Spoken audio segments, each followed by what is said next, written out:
সম্মানিত বন্ধুগণ, আমরা আজকে আবহাওয়া মোস্তফা আমিন সাহেবের মুক্তির দাবিতে স্বেচ্ছায় কারাবরণ কর্মসূচি পালন করছি। সম্মানিত বন্ধুগণ, আপনারা জানেন আমরা কেন আজকে এখানে দাঁড়িয়েছি।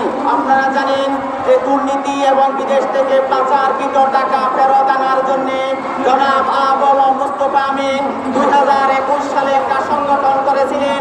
সেই সংগঠনের নাম হলো অহিংস গণঅভ্যুত্থান বাংলাদেশ। সেই সংগঠনের মূল লক্ষ্য হলো এই দেশ থেকে পাচারকারীরা লক্ষ লক্ষ কোটি টাকা তারা বিদেশে পাচার করছে। সেই পাচারকৃত টাকা এই দেশের আপামর জনগণের টাকা, এই দেশের সাধারণ মানুষের ভ্যাট ট্যাক্সের টাকা। কিন্তু দুর্ভাগ্যের বিষয়, এই দেশের দুর্নীতিবাজেরা এই দেশ থেকে লক্ষ কোটি টাকা তারা বিদেশে পাচার করছে।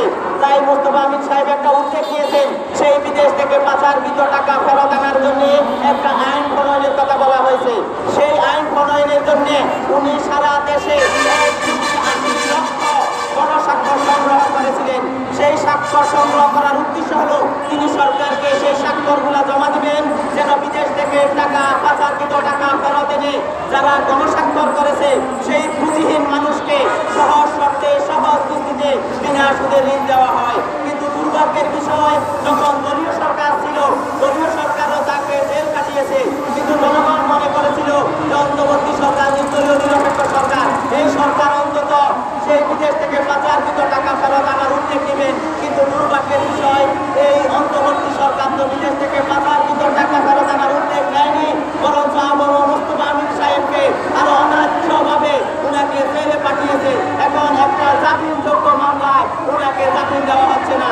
এখন জনগণ তো মনে করছে তাহলে দেশে তাইলে কোনো আইনের শাসন চলছে না। যদি দেশে আইনের শাসন থাকতো তাহলে একটা জামিন দেওয়া হচ্ছে না।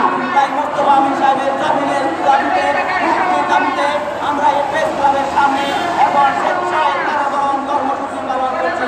যদি আবহাওয়া মোস্তফা আমিন সাহেবকে মুক্তি না দেওয়া হয়, আমরা আরো বৃহত্তর কর্মসূচি দিতে বাধ্য থাকবো।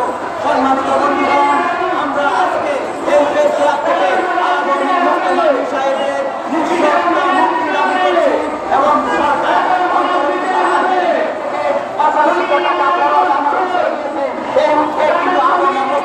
সাহেবের উদ্যোগ সুন্দর কাজ। মোস্তফা আমিন জনগণ হাজার হাজার সুন্দর চিন্তা করছি। এই সুন্দর তার জেলের বন্ধু কত দুর্নীতি লোক, তারা কোনো জেলে যাচ্ছে না, ভালো লোকের বাচ্চায় তারা লোকের বাচ্চা হাজার হাজার লোক আইজো আমরা বাধা দিতেছে।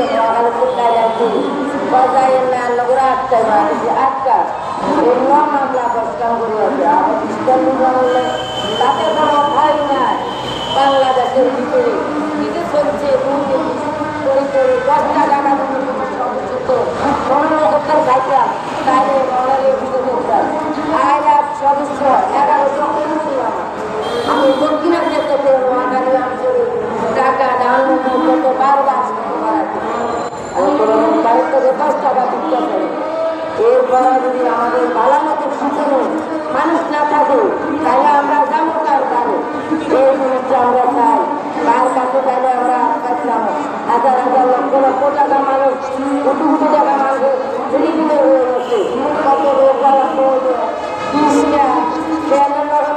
কত সন্তান বাবারা মাহারা স্বামীরা। আজ এদের কি উপায়? আমরা বালা কাজে যাই, আমরা এত কষ্ট করি, তাহলে আমরা কার কাছে যাবো? বিচার এই কথা আমরা কার কাছে জানো? না খাই ভাত, না খাই ভাই, না আছে চোখে রোগ। আচ্ছা 4টা মাস 25শে নভেম্বর হইতে আমাদের মোস্তফা আমিনকে জেলে ভর্তি করে দিচ্ছে। তার কোনো খবর নাই, তার সমস্ত লোক না খাই মারাবে। এই কি হালা, এই কি দুনিয়া নীতি? এটা কোনো নীতি নয়, এটা